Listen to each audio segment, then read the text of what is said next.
এটা নিয়ে আমি সারা জীবন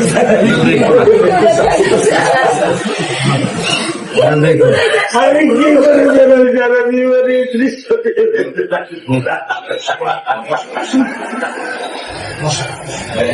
আমার এই দৃশ্য আমি কি দিয়ে পূরণ করবো? আমার মেয়ে শুক্রবারে আমার সাথে মসজিদে নামাজ পড়ে, আমি তিনটা নামাজ বাসায় পড়ি স্যার, কারণ ও আমার সাথে নামাজ পড়তে পছন্দ করে। উঠতে নামাজ আমি ওকে নিয়ে স্যার আমার বাসায় পড়ি স্যার। আল্লাহ আমি জানি না, আল্লাহ তো আমার কোন পরীক্ষা করেছে, এই দুঃখ এই কষ্ট মৃত্যু ছাড়া আমার আর কোনো শেষ নেই স্যার, আর কোনো শেষ নেই। আপনার দায়িত্ব মানে প্রধানমন্ত্রী নেবে, আমাদেরকে তো আপনাদের তো সক্ষম হতে হবে, তাই না? আপনার তো বড় মেয়েটা রয়ে গেছে, তো এখন তো ওর জন্য আপনাদেরকে সক্ষম থাকতে হবে।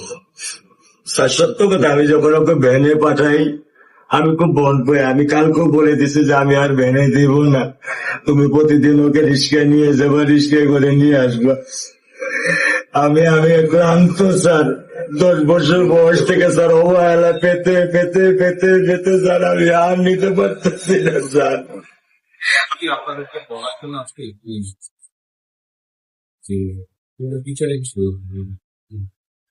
অনেক কথা আমি বলবো। ইনশাল্লাহ আমি একটু বিশ্বাস রাখেন আল্লাহর মুখে,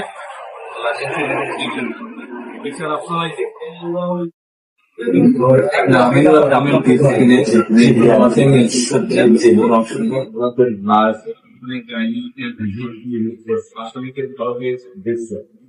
ব্যবস্থা করা এরপরে বিচার ইনশাল্লাহ আইন তিনি দেখবেন।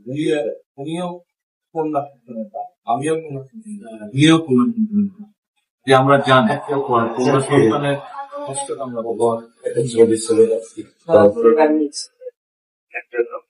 স্যার কিছু বলে গেলেন না, আমি শুধু আমি মেয়ের বাবা, আপনিও স্যার একদম মেয়ের বাবা।